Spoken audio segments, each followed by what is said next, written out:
royaltyradio.ca. But I want to ask a question. Yeah, go ahead. I put up a podcast from Trix, Right. and he was speaking about that basically as a community. I guess like when first it was announced that Flow was getting sold, that we should have all did a petition. Right. Do you think it would have worked or no? How do you feel about that? It wouldn't work, but I'm glad you brought that up. I feel like this is kind of touching on the whole, the way the community reacted and things of that nature. And our community, we need to really step up our knowledge game. Like if we're, like I think for Toronto especially, everybody wants to be an artist and everybody wants to be an artist manager, but not really understanding that a manager is an employee of an artist. And we need to understand, we need like business knowledge. Yes. And with knowledge comes the ability to what I'm looking for. We can rally proactively. Right. So CKLM, for instance, if we really understood what was going on there, we wouldn't be doing it when the station's falling off. Or if we understood radio business when we first flipped and people are like, oh, it sounds different. Not that, oh, it sounds different, they're playing pop stuff. Just really understanding, okay, you know what, the station may be on the verge of flipping, and that's a soft flip. We need to find out what we can do. Maybe we need to have our community like listen, because in a sense, I kind of feel like the community, not whether it's justified, but the community turned its back on Flow as well, and that was directly because of the music, right? And this is all my personal opinion based off being there and having some kind of knowledge about what's going on the radio and then what's going on with our community.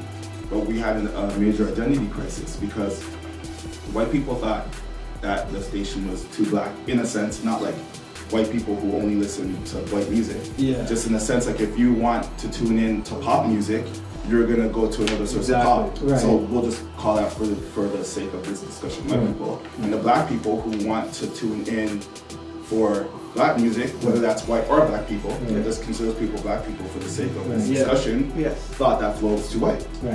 Or Flow was too pop. For the lack of this discussion. No, definitely, 100%. So what happens to that market? It's split. You want pop, you're gonna go to tune in to Hot 97 online. You want to hear high energy music, you're gonna go tune into the Z103. So in that sense, if we had the education to say, hey, you know what, the kind of music that we want and we need is really based on our community needs. We need to rally as a community, not to say, hey, you know, I'm turn my back on Flow. I agree. Then we'd be able to do something, but then what happened? The station flipped. Then the community spoke. So to answer your question, it would have been way too late at that point. Way too late. Of course, you know, when it first came out, I guess people were excited because, you know, it was the first black owner, you know, to own it. He did a lot of stuff in getting that. Now, some people initially, I guess the older folks as well, at that time they felt that, you know what, because it's predominantly a younger base that they're playing to, they didn't really support it as much as, you know, maybe the younger people did at that point in time. In terms of catering, like in terms of like black and white, like just say for black music, how difficult is it to just cater to all of that, you know, and say, okay, we're a predominantly black station, we're gonna play our music, and that's just what we do? I'm not sure how to answer that question because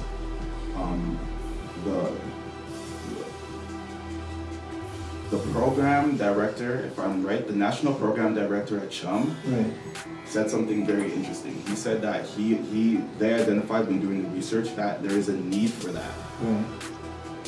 And for him to say that is major because you're talking to a guy who's won like numerous awards. Look him up, David Corey. The guy's like, he's like a genius of like program directing. And for him to say that tells me that there's a need to do it. We just need to find out how. And in my opinion, the fact that the station's in CHUM hands as Flow, and you can hear Charlie Brown's single, and you can hear that, is to me, and again, it's an amazing thing because these guys are gonna try to find a way to bring that balance instead of just finding the frequency and flipping. So maybe we just don't have the experience. Maybe again, I think when they compare industries, from US to Canadian, I think we're 10 years behind, 15 years behind. We still have like a lot, sometimes when it comes to experience.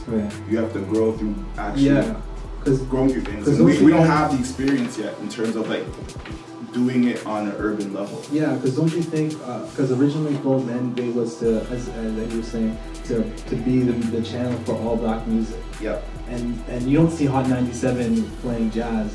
Like, correct me if I'm wrong, do they play jazz? No. They don't play like, you know, different types, they don't play blues or other types of black music. They just play rap and R&B, right? Yeah. Except on Sundays. Okay, well, whatever on Sundays, but don't you think that kind of segmented them, the market in itself, just by trying to be everything to black people? You know, just be that place? Because basically what I see is that older black people felt it was for hip hop, right? And then the hip hop people felt like they were too pop. So all the core hip hop people went to college radio, like so listen to college radio, right? Mm-hmm. So it turned out to be for nothing, which it was, you know? It just turned out to be for mainstream. I wouldn't say it was nothing. Really for mainstream. I wouldn't say it was nothing per se, but I mean, it was a crazy. It's one of those situations where it's almost like you're trying to please a certain amount of people. I think, because you're trying to please everyone, and you don't end up pleasing everyone, like, you know. But you have to understand too, like, and I never thought about it like that actually. But in couple with what you're saying, I'm gonna fuel your point by saying, remember how Denham Jolly, who is the owner, remember how he got the station, right? So on that platform, on that premise, on that premise, right? So then right away, what else are people supposed to think? So because you're talking about public perception, right? What should the perception be if that's the premise? If I'm saying, hey, I'm going to sell you a car with rims and navigation, you're going to think that that's what it has. And if it doesn't have it, then you're disappointed. You're going to be naturally disappointed, right? So, I mean, not even to say like that is like the finger needs to be pointed, but the reality is, does urban work in Canada? Right.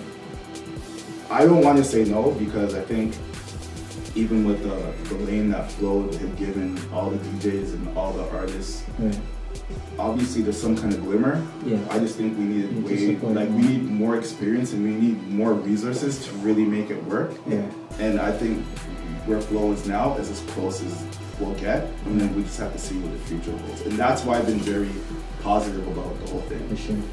And of course, speaking about the amount of time that Mr. Jolly took, I mean, he took 3 applications, $400,000. Insane amount of money at that time. No, actually, I don't think it was 3 applications. I think it was 11. I heard. Okay, well, 11 tries. From the research that I know found, $400,000. From what I saw, it was 3 applications. There may have been more, but considering the amount of times he had to go through this whole thing, do you think that it's something that's really holding back people and saying, okay, if I have to go through this so many times, invest so much money just to make a radio station work, is it really worth it? Is that what's holding us back from having... Well, Karn's coming up, and I think Karn is going to fulfill, I guess, the needs that the older was supposed to. And apparently they're going to be like not as hip hop based. Right. So maybe again, but that only came with experience, because I'm pretty sure that it was a grand idea at the time, right? There was no voice for like our urban community, right? And the idea was like, look, we're gonna provide a voice, and that voice is very wide. Like, you understand, like urban music is now pop, so we have a very wide voice. Maybe it needs to be more segmented. Like Hot 97 is just like a hub for hip hop and R&B, and then we have a music, a hub for jazz, gospel, calypso, reggae, etc., etc. So, I mean, I just think that a lot of those things come with experience, and we're now experiencing this, and it's a first for us as an industry. It's all brand new. So a lot of the questions that we might have can't be answered because we don't have the experience. So, like, what's your take on artists, I guess? Because I heard a statement out there where someone said, if you made your music just for flow, then you shouldn't be on radio, period. What's your take on that statement, and do you feel like a lot of artists are gonna now have no outlets now because of the new change of flow, or you think if you make it on flow, then you can make it anywhere type thing? I'm gonna say no and no. I definitely don't think that there's well, no, sorry, yes, I'm gonna say yes and no. There's definitely gonna be less outlets, Yeah. but not because the outlet is gone. It's because now you're gonna really have to step your game up. Yeah.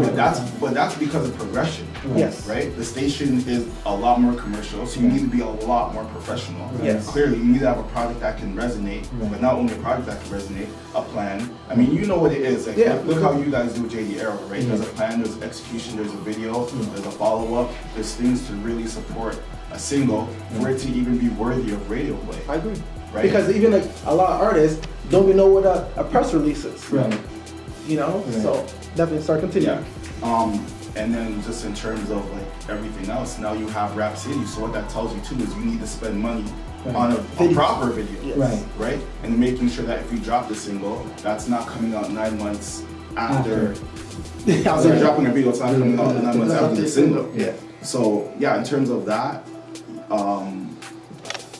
it's yes and no. Like there's outlets there, but now it's where it should be because a lot of our stars are Canadian and they're on an international platform, like with $1 million budgets. So how are you gonna come with no video, unmastered single, and try to like make music for a local station that's a commercial station with the $27 million? Like, what are you thinking about? What are these guys thinking about? So I mean, guys can say what they want, but I mean, we know what it is. Like, if you don't, I mean, to the artists, if you guys don't have the money to do this, y'all need to put down the mic. You want to rap, like locally. Say it again. Yes. If you want to rap locally and do your thing, that's cool, man. If you want to be on the block, but if you're not, if you're a guy that doesn't have the wave, a $10,000 wave bundle to master your joint, you guys aren't like coming with the HD video. If you're not coming with the means to support the single, it's like a child. You don't have a child and just throw it out in the street. You gotta support it. You gotta cultivate it. You gotta care it, and then that's gonna give it the best opportunity to be successful. For sure. It's no different for a single. Yeah. And on that note, taking away from the station, the rappers need to really the artists need to step their game up. And then we could use those outlets, those professional outlets like Flow and Much Music to do our thing and be successful. Okay. RoyaltyRadio.ca